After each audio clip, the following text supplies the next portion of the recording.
Not a playboy, he is a lover, passionate love. ছ্যাঁকা খাওয়াটাও একটা art, প্রেম করাটাও একটা আর্ট। খেলা হবে, খেলা হবে, কেসও খেয়ে গেলাম। মার্ডার কেসও খেয়ে গেল। ওয়েট, আমি 1 2 3 কিউ বললে তারপর বলবো। তো মারিয়া, এই যে গত সপ্তাহ চলে গেল, হ্যাঁ, গত এক সপ্তাহে তুমি কি কি মুভি দেখছো? সিরিজ শুরু হয়েছে আমার গত সপ্তাহে শনিবার আমি সিরিজ দেখা শুরু করছি। 2 রাত আমার কাছে হচ্ছে সিরিজে, দুই রাতটা গেছে 2 সিজন আর কি। হ্যাঁ, প্রথমে দেখছি হচ্ছে বার্লিন, স্প্যানিশ সিরিজ। আচ্ছা। লা কাসা দে পাপেলের প্রিকুয়েল, মানি হাইস্টের প্রিকুয়েল আর কি। দুইজনই তো একসাথে। আসলে কি এটা মানি হাইস্টের প্রিকুয়েল? হ্যাঁ, অবশ্যই এটা মানি হাইস্টের প্রিকুয়েল। হ্যাঁ, বার্লিন মানি হাইস্টের যে মেইন ক্যারেক্টার ছিল, মানে one of the lead character, popular character, আমার ফেভারিট ক্যারেক্টার। যাই হোক, সবার ফেভারিট ক্যারেক্টার বার্লিন।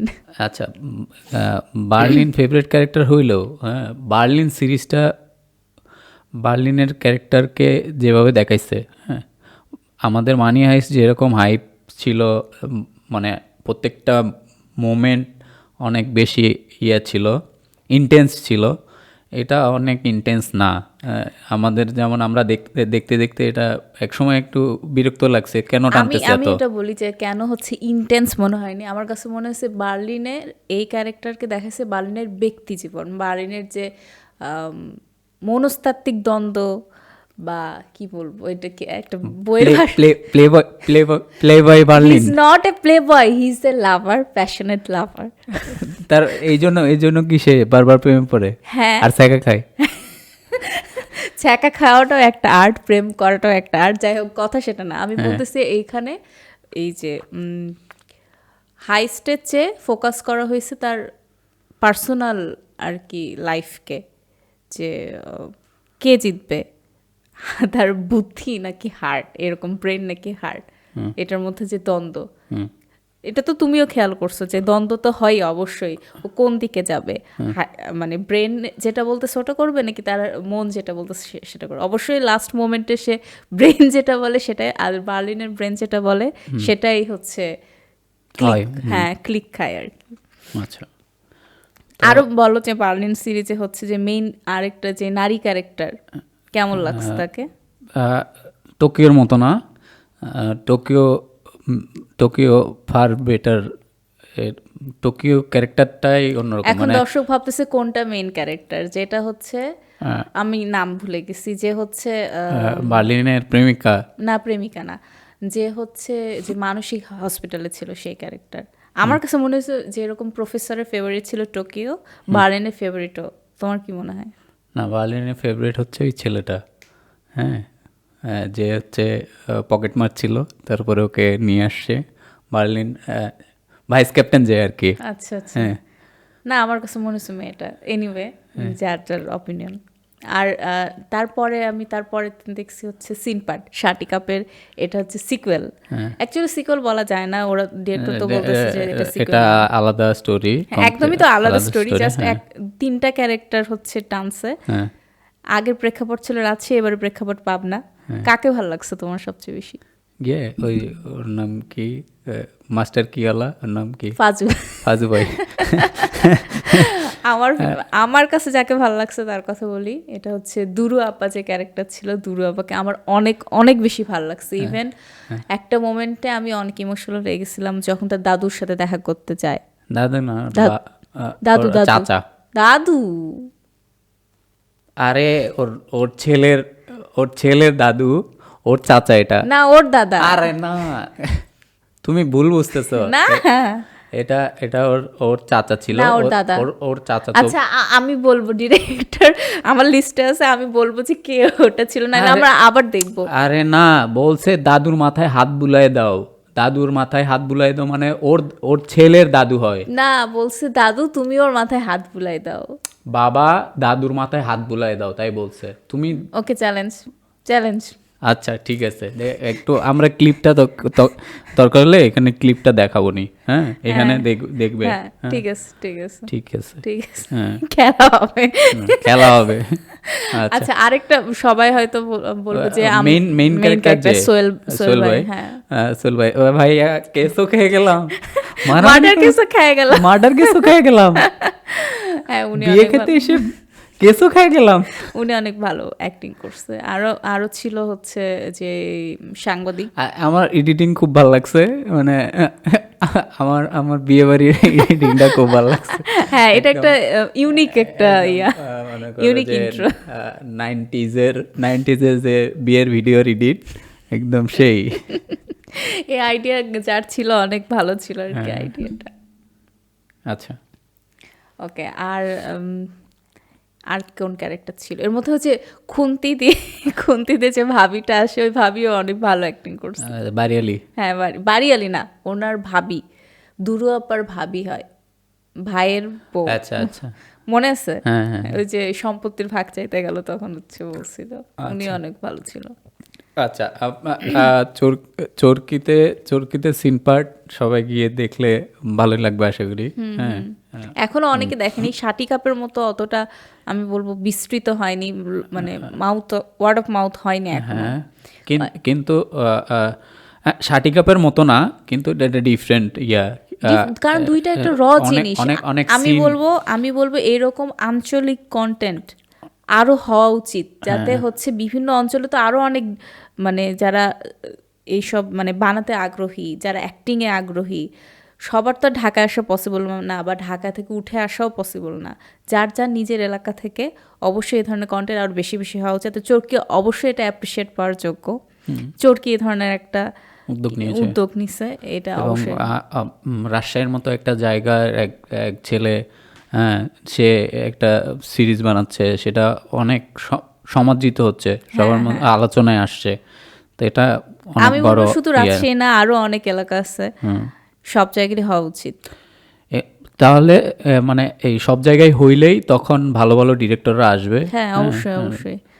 এই একটা কথা মনে পড়ে গেল, আমি একটা তোমার এক্সপিরিয়েন্স শেয়ার করি। তোমার কাছে ওই দিন বলতে চাইছিলাম বাট তুমি বিজি ছিলা। এনিওয়ে, রিসেন্টলি আমি ঢাকা ফিল্ম ফেস্টিভ্যাল কভার করতে গেছিলাম। আচ্ছা, তো ওইখানে প্রেস মিটে আমি একটা কোশ্চেন করছিলাম যে ঢাকা ফিল্ম ফেস্টিভ্যাল হচ্ছে 20 জানুয়ারি থেকে শুরু হচ্ছে। আচ্ছা, কোশ্চেন করছিলাম মানে এইখানে আজকে থেকে আর কি। হ্যাঁ, এখন যখন আমরা পডকাস্টটা রেডি করতেছি তখন থেকে, কালকে সকাল থেকে শুরু হবে আর কি। তো প্রেস মিটের সময় আমি একটা কোশ্চেন করছিলাম যে মাস্টার ক্লাস এই বছর নিচ্ছে হচ্ছে অঞ্জন দত্তর মতো রিনোন্ড একটা পার্সন, ইরানি ডিরেক্টর মাজিদের মতো এত বড় একজন নির্মাতা, আবার ডক্টর শি চুয়ান উনিও নিচ্ছে, উনি চীন থেকে আসবেন। তো কেন আন্তর্জাতিক শুধু নির্মাতা বা দেশের বাইরে নির্মাতার মাস্টার ক্লাস নেবে? আমাদের দেশেও তো অনেকে আছে, আমাদের দেশেও অনেক গুণী অভিনেতা আছে, বর্ষিয়ান অভিনেতা আছে, আমি ওটাও বাদ দিলাম। তরুণ নির্মাতা অনেক আছে এখন। এই যে আমি তাওকিরের কথাও যদি বলি, সিনপার্টের অ্যাক্টর, অথবা কান ফিল্ম ফেস্টিভ্যালে যার সিনেমা গেছে সাত, ওনারও হচ্ছে উনি যেহেতু অফিসিয়াল সিলেকশনে গেছে, ওনার মতো ডিরেক্টরের কাছ থেকে অবশ্যই আমরা শুনতে চাই, কানের অভিজ্ঞতা শুনতে চাই, কেমনে উনি হচ্ছে ওইখানে জায়গা পাইলো, ওনার পেছনের গল্প আর কি শুনতে চাই, অবশ্যই আমরা শুনতে চাই। তো কেন তারা না? তখন আয়োজকরা জানাইছে যে এবারের ডিজাইনটা অন্যরকম, পরের বার নিশ্চয়ই হবে, এবারের আর কি থিমটা অন্যরকম, এই জন্য আন্তর্জাতিক। ওকে ফাইন, প্রেস মিট শেষ, সবার সাথে কথা বলা আমার শেষ, আমি লাঞ্চ করতে যাব, আমার ক্ষুধায় মাথায় ঘুরতেছে লিটারালি। ওই সময় একজন, আমি ওনাকে অ্যাকচুয়ালি আমি চিনি না, হয়তো উনি কোনো ডিরেক্টর হতে পারেন অথবা কোনো অ্যাক্ট্রেস, উনি এসে আমাকে রীতিমতো একটু পার্সোনাল অ্যাটাকই করছে যে কেন আমি বললাম এটা কি মানে পার্সোনাল অ্যাটাকটা কি অন ক্যামেরা? তখন কথা বলে নাই, অফ ক্যামেরায় এসে তোমাকে পার্সোনালি অ্যাটাক করছে? পার্সোনালি অ্যাটাক বলতে উনি হাসি মুখে বলছে, বাট তুমি অফেন্ড হয়েছি বা উনি অ্যাকচুয়ালি অফেন্ড হয়েছে, আমি বুঝলাম না কেন। উনি আমাকে সরাসরি বলছে যে আচ্ছা তুমি কেন বললে এটা, যে হচ্ছে বাংলাদেশের কেন কেউ নেই, তুমি মাজিদের সাথে তুলনা করো, তুমি অঞ্জন দত্তের সাথে তুলনা করো। আমি বলছি না, আমি তুলনা করিনি। আমি তো বলছি যে কোনো পপুলার ফেস লাগবে না, অনেক তরুণ নির্মাতারাও তো মাস্টার ক্লাস নিতে পারে। বলে এটা তো ওই জায়গা না, এটা ইন্টারন্যাশনাল লেভেল, তোমাকে চিন্তা করতে হবে। তারপর আমি ওনাকে জিজ্ঞেস করছি যে হচ্ছে আমাদের দেশেও তো ইন্টারন্যাশনাল লেভেলে অনেকে আছে, আমাকে বলছে আমাকে দেখাও, বাট আমার ওই সব ডিটেইলি সাদের কথাও মনে নাই। মানে মনে থাকলে আমি অবশ্যই বলতাম। আমি বলছি অবশ্যই আছে, এই মুহূর্তে আমার মাথায় আসতেছে না। বাট ধরেন আপনি মামুনুর রশিদের কথা বলেন, উনি একজন অবশ্যই কিংবদন্তি একজন অভিনেতা। বলে উনি তো অভিনেতা, উনি তো নির্মাতা। আমি বললাম অভিনেতারা তো মাস্টার ক্লাস নিতে পারে, নিচ্ছে না? বলে যে না, যা বলবা জেনে শুনে বলবা। তাই বলে উনি চলে গেছে। আমি জাস্ট ওখানে লিটারেলি আমি আর কিছু বলি না। আমি বলবো ওকে, আপনি এটা হয়তো এটা আপনার চিন্তাধারায় ভুল, যে আপনি নিজের দেশকে ভাবতেছেন যে হচ্ছে কেউ নাই ইন্টারন্যাশনাল লেভেলের। আপনার থিঙ্কিং প্রসেস আমার থিঙ্কিং প্রসেস আলাদা, মাই ব্যাড। তাই বলে আমি হাসি মুখে ওনাকে বিদায় দিছি, উনিও চলে গেছে। বাট আমি অফেন্ডেড হয়েছি। তুমি যেহেতু বললা যে হচ্ছে এরকম করলে আরও অনেক নির্মাতার আসবে, সেই নির্মাতা আসার আগে আমাদের দেশের মানুষকে ভাবতে হবে যে হ্যাঁ, আমাদের দেশেও এরকম ট্যালেন্টটা আছে, যেটা চরকি ভাবতে পারছে, যেটা রেতন রনি ভাবতে পারছে। এই থিঙ্কিং প্রসেসটা যদি সবার হয়, তখনই হচ্ছে আমাদের দেশ অন্তত এই সিনে ইন্ডাস্ট্রিতে আগাবে। ইভেন এই ফিল্ম ফেস্টিভ্যালে আরেকটা কথা উঠে আসছে যে সরকার সব জায়গায় বাজেট দেয়, অর্থ, বস্ত্র, বাসস্থান, ইভেন হচ্ছে এত বড় হচ্ছে বাজেট হচ্ছে, এক্সপ্রেসওয়ে হচ্ছে, মেট্রো রেলের এগুলো হচ্ছে, কিন্তু দেশের উন্নয়নের জন্য হচ্ছে। দেশের উন্নয়ন মানে একটা দেশের সংস্কৃতি যদি হচ্ছে মেরুদণ্ড না থাকে, তাহলে সেই দেশ আগাবে কিভাবে? এটা তুমি আমাকে বলো। শিক্ষা বুঝলাম, সংস্কৃতিও একটা দেশের উন্নয়নের অংশ, কিন্তু সেটার জন্য আলাদা করে কোনো বাজেট পাস হয়নি। হ্যাঁ, এখন এটা নিয়ে তো কেউ কথা বলতেছে না। তুমি এখন আজকের পডকাস্টে বললা এরকম এইটা নিয়ে কথা হয়েছে, দুজন ডিরেক্টর কি কথা বলছে এটা নিয়ে? একজন অভিনেতা কি কথা বলছে? ন্যাশনাল অ্যাওয়ার্ড পাচ্ছে, পাচ্ছে। আমি বলি এই ফিল্ম ফেস্টিভ্যাল আমাদের দেশের একমাত্র আন্তর্জাতিক ফিল্ম ফেস্টিভ্যাল, কিন্তু কোনো দেশে মানে আমাদের দেশে কোনো তারকার অংশগ্রহণ নাই, কোনো ডিরেক্টরের হচ্ছে এনে। ওকে, আমাদের আলোচনা অন্যদিকে যাচ্ছে, বাট আমি মনে করি এই কথাটা বলা জরুরি। হ্যাঁ, এটা অবশ্যই জরুরি কথা। তুমি মানে সব কিছুর ভিতরে যদি খালি হচ্ছে সাদা চামড়ার প্রতি দুর্বলতা থাকে, এক্স্যাক্টলি আমার তখন এটাই মাথায় ঢুকছে যে তারা মনে করে বাইরের দেশ থেকে আনা মানে অনেক বড় কিছু। আমাদের দেশে উপরের স্তরে যারা বসে আছে, হ্যাঁ, তারা সবাই ভাবে যে সাদা চামড়া মানেই ভালো। হ্যাঁ, এটা একটা মানে আমি জানি না কি ধারণা, সাদা চামড়া মানে ভালো, আর সাদা চামড়া মানে অনেক ট্যালেন্টেড। বাংলাদেশে কালো চামড়া বাঙালি কালো চামড়ার সত্যজিৎ রায় ছিল। হ্যাঁ, ওনার তো সাদা চামড়া ছিল না। উনি ইন্টারন্যাশনালি অনেক অ্যাওয়ার্ড পাইছে, কান পাইছে, অস্কার পাইছে, মস্কো কানে গেছে ওনার ফিল্ম। হ্যাঁ, মস্কোতে উনি best film, best actress Suchitra Sen হয়েছিল। হ্যাঁ, তো তো আমাদের মধ্যেও আছে এই জিনিসটা, সবাই মানতে চায় না। হ্যাঁ, উপরের স্তরে যারা আছে তারা মানতে চায় না, এটা হচ্ছে সমস্যা। অন্য কোনো সমস্যা না। অন্যদিকে চলে যাচ্ছি আমরা। লাস্ট দেখলাম সিনপাট, শাটি কাপের সিকুয়েল। হ্যাঁ, দেন তুমি কি দেখছো আমাকে বলো এই সপ্তাহে? আমি হচ্ছে ওই যে ওয়েলকাম টু সামদালরিল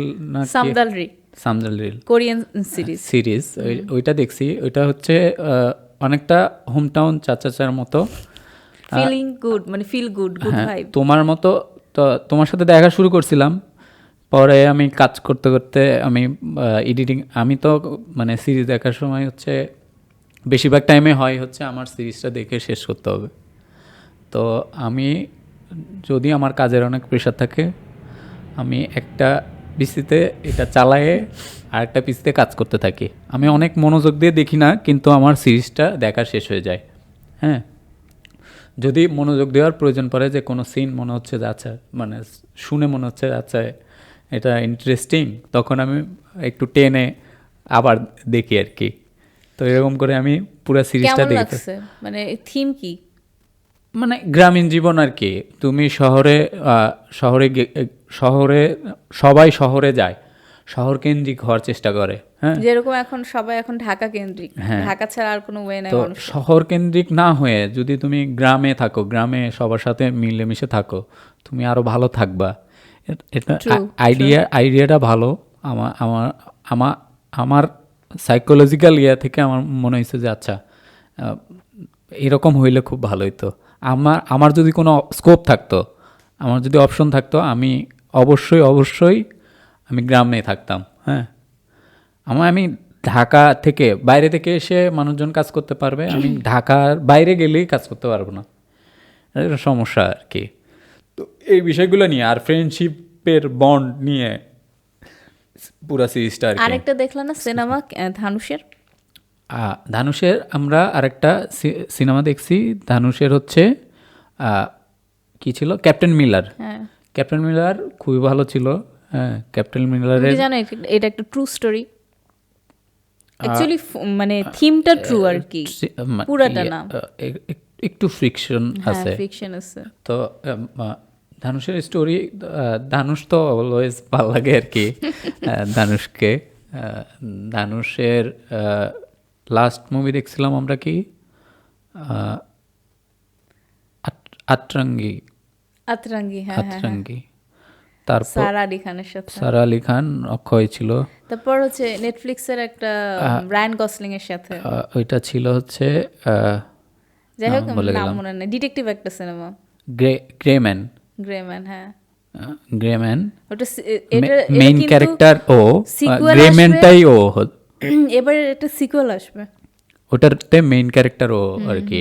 রায়ান গসলিংয়ের পরিবর্তে ওকে লিড ইয়াতে দিবে।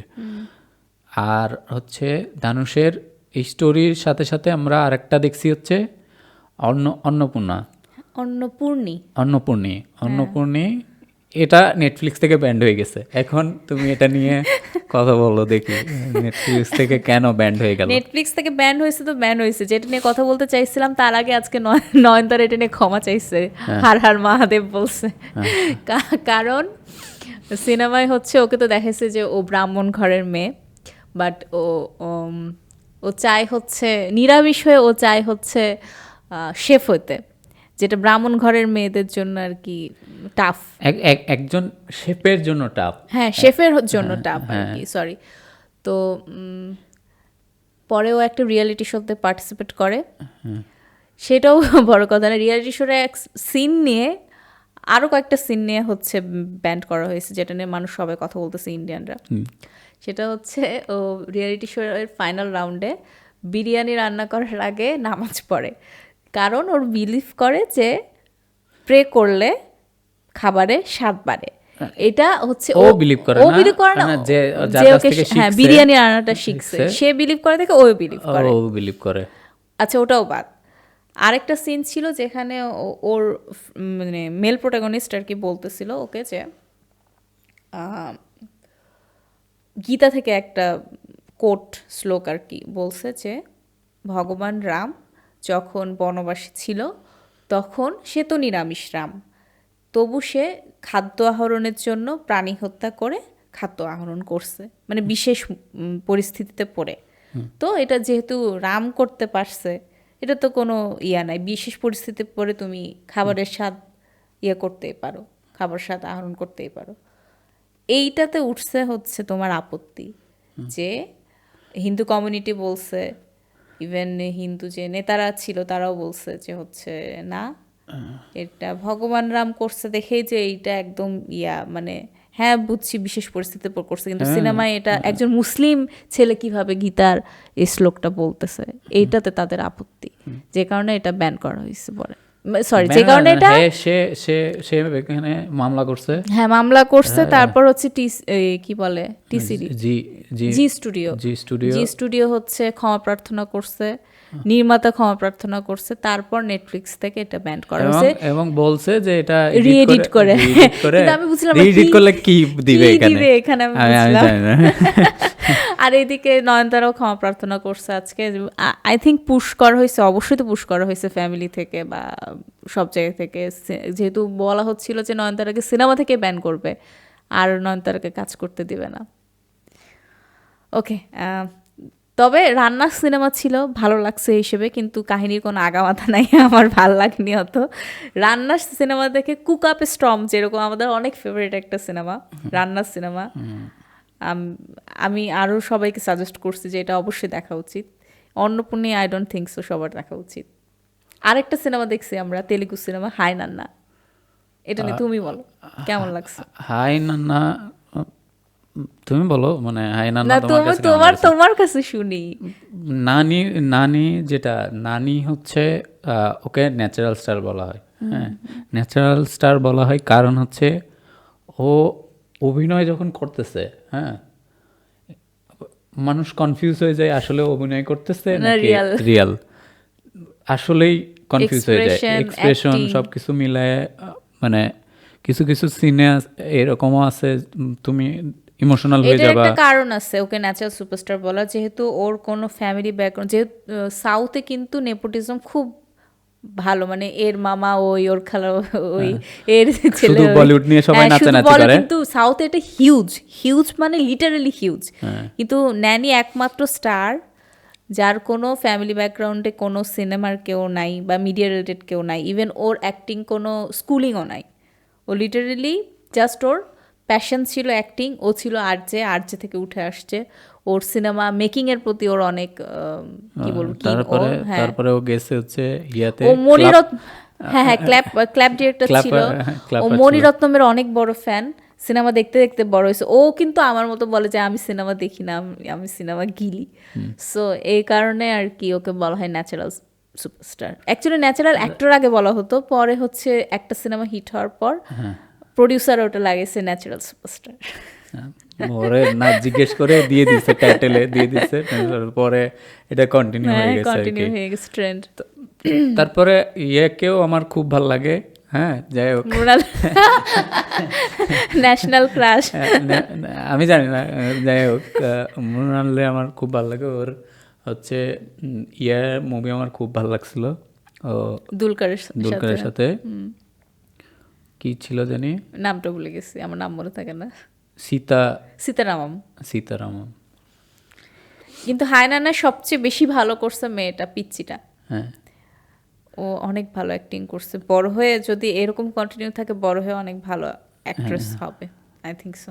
স্টোরিটা খুব ভালো, মানে স্টোরিটা সিম্পল, ফ্যামিলি স্টোরি সিম্পল। আমার এটাই ভাল লাগে যে সাউথে আর কিছু না জানো, গল্প কিভাবে বলতে হয়, এটা ওরা ভালো সিম্পল করে। একটা গল্প কিভাবে বলতে হয়, এইটা মানে আমি হায়নানা আবারও দেখব, মানে বারবার দেখার মতো একটা সিনেমা। আচ্ছা, তারপরে আমরা, তুমি কি জানি দেখছো, captain's of the world. Captain's of হ্যাঁ দ্য হ্যাঁ ওয়ার্ল্ড। হ্যাঁ, এটা 2023 সালের হচ্ছে ডকুমেন্টারি সিরিজ আর কি। সিজন 1 আমি দেখছি।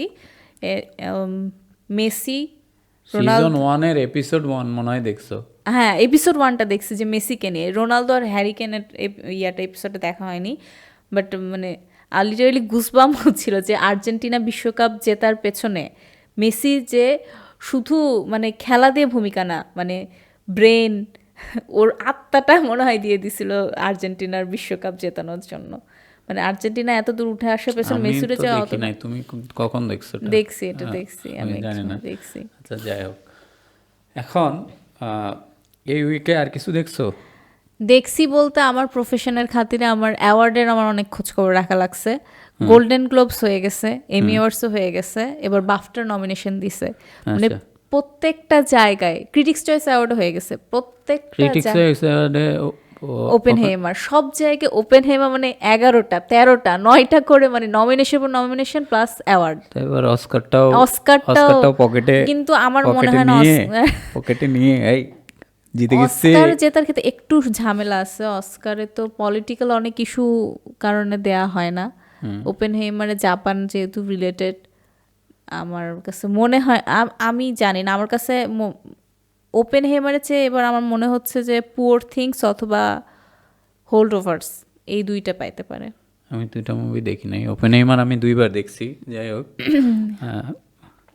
পুয়ার থিংসের চেয়ে হোল্ড ওভার্স, নোলানের ফ্যান হওয়ারতে 2বার দেখছি। মাথার উপর দিয়ে কিলার্স অফ দ্য ফ্লাওয়ার মনে হইতে পারে, মানে কনফিউজড। এবারে এত ভালো ভালো সিনেমা, মানে হুট করে এত ভালো সিনেমা সব চোখের সামনে আসছে, এবার খুবই ভালো ভালো সিনেমা। আচ্ছা, তুমি তো লাস্ট ডে মনে হয় হুব্বার প্রিমিয়ারে গেছিলা, হ্যাঁ, তো হুব্বা নিয়ে তোমার বক্তব্য কি? হুব্বা অ্যাকচুয়ালি বলাটা কি ঠিক হবে? হুব্বা আমার কাছে এক্সপেকটেশন অনেক ওপরের লেভেলে ছিল। মোশাররফ করিম আমরা সবাই জানি অনেক জাত, ট্রেইলারও দেখে মানে আমাদের খুব ভালো লাগছিল, হ্যাঁ বাট আমার কাছে মনে হয়েছে যে তাকে যতটা ইম্পর্টেন্স দেওয়া উচিত, হ্যাঁ স্ক্রিন প্রেজেন্স যতটা দেওয়া উচিত, মোশাররফ করিম অতটা পায় নাই। আচ্ছা আর মেকিং প্রথম দিকে মনে হচ্ছিল যে হ্যাঁ মেকিং অনেক ভালো কিছু হতে যাচ্ছে, আমরা অনেক ভালো কিছু পেতে যাচ্ছি, বাট যত গল্পের গতি বাড়ে, তার মানে কি তুমি বলতে চাচ্ছ তোমার এক্সপেকটেশন মিট করে নাই? আমার এক্সপেকটেশন দিয়ে কথা না, কথা হচ্ছে আমজনতার এক্সপেকটেশন এটা মিট করে নাই। আচ্ছা মানে ট্রেলার দিকে আমার খুব হ্যাঁ ভালো লাগছিল। ট্রেলার যতটা ভালো ছিল, ওভারঅল একটা টিম ওয়ার্ক ভালো হয় নাই। ট্রেলার দেখে তো মানুষ মুভি দেখতে যায়। হ্যাঁ সেই মুভি দেখে আমি হতাশ হয়েছি, চিন্তা করো তাহলে সবাই হতাশ হয়েছে। আর তারপরেও কি তুমি বলবা না যে এই মুভিটা সবাই গিয়ে দেখুন দেখুক? সবাই দেখুন, না না না তুমি তো ওদের ব্যবসা মাইরে দিলা। আমি ভাবছিলাম জাজ মাল্টিমিডিয়া যেহেতু এতদিন পর একটা সিনেমা নিয়ে আসছে, কলকাতা থেকে আমদানি করছে, অবশ্যই ভালো কিছু হবে। তারাও হয়তো ভাবছিল উব্বার সাথে বাংলাদেশে আরো দুইটা কি জানি হ্যাঁ মুভি, কাগজের বউ আর শেষবাজি। কাগজের বউ ট্রেলারটা আমার অনেক ইন্টারেস্টিং লাগছে, আমার মনে হয় দেখা উচিত, আচ্ছা একবার হলেও দেখতে যাওয়া উচিত। কাগজের বউ আর শেষবাজির ডিরেক্টররা, শেষবাজির ডিরেক্টর বিশেষ করে হ্যাঁ উনি হচ্ছে অনেক কথা বলছে যে হুব্বা নিয়ে আসতেছে, হুব্বার সাথে ধরা খেয়ে আমি যাবে। এটা দেখি না, তুমি কই দেখছো? আমি একটু ফেসবুকে গিয়ে দেখলাম মনে হয়। আচ্ছা কি বলছো? উনি অনেক আন্দোলন করতেছিল আর কি। হ্যাঁ। আচ্ছা আমার কথা হচ্ছে আপনি যদি অনেক ভালো মুভি বানায় থাকেন, হ্যাঁ আপনার মুভি যদি ভালো মানুষ হয়, দেখবেই, মানুষ আপনার দেখবেই। ট্রেলার যদি ভালো হয়, হ্যাঁ সেটা গার্বেজ হোক আর যেটাই হোক মানুষ দেখবেই। দেখবে। আর একটা কথা হচ্ছে এবার কিন্তু নিয়ম পাল্টায়, এবারই প্রথম ঈদ ছাড়া কোনো মানে বাংলাদেশ সিনেমা ঈদ ছাড়া একই সপ্তাহে 2টার বেশি সিনেমা রিলিজ দেওয়ার নিয়ম নাই, এটা বাংলাদেশের নিয়ম। কিন্তু এবারই এই মোশাররফ করিমের সিনেমা আসবে দেখে এই নিয়মটা ভাঙা হয়েছে, যে একই দিনে একই সপ্তাহে আর কি 3টা সিনেমা রিলিজ দেওয়া হয়েছে। আচ্ছা এগুলা নিয়ম না, এগুলা নিয়ম হচ্ছে আজগুবি নিয়ম। তোমার কনফিডেন্স থাকলে তুমি যে কোনো দিন, ওই দিন যদি ধরো শাহরুখ খানের রিলিজ হইলেও তুমি রিলিজ দিবা। হ্যাঁ তা তো হ্যাঁ, এটা তো বোঝাই যায়। ধরো দিব। আমরা আর একটা মুভি দেখছি, হ্যাঁ কোনটা? আমরা মনোজ বাজপেয়ীর একটা মুভি দেখছি। হ্যাঁ কোনটা জানি, মনোজ বাজপেয়ীর একটা মুভি দেখছি, জোরাম। ও জোরাম। হ্যাঁ হ্যাঁ হ্যাঁ হ্যাঁ এটা নিয়ে অনেক কথা বলার আছে। হ্যাঁ অনেক কথা বলার আছে, অনেক অনেক অনেক। জোরাম আমি বলবো অবশ্যই সবার দেখা উচিত। জোরাম মনোজ বাজপেয়ী ইচ্ছা করে এনিমেল অ্যান্ড ডানকির সাথে রিলিজ দিছে। অ্যানিমেল না, ডানকির সাথে রিলিজ দিছে একই দিনে। অ্যানিমেল ডানকি সবকিছুর সাথে কম্পিট করে রিলিজ দিছে। অ্যানিমেল আর ডানকি তো একই সাথে অনেক আসছে, রিস্কি ছিল ব্যাপারটা। এবং দেখে নাই মানুষজন, দেখে নাই। আর আমার মনে হয় আমি বলি এটা বড় পর্দায় দেখার মতো সিনেমা না এটা, কিন্তু হ্যাঁ মেকিং গল্প সবকিছু মিলায়ে এটা